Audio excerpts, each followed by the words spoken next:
Сергей в колбасный цех и говорит: дайте вон ту палку колбасы. Вам целую или кружочками порезать?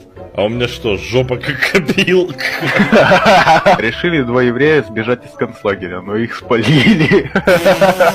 Инвалид без рук и бабушка. Инвалид, давай ты не будешь больше шутить про то, что инвалид. Бабушка, по рукам. Заебашил сайт знакомств для детдомовцев, но забыл сделать домашнюю страницу. В тюрьме был конкурс. Победила камера Петрова с разрывом в 3 очка. Как бы звали Полу Уокера, если бы он был карликом? Полу Покер. У меня 2 новости. Одна хорошая, другая плохая. 2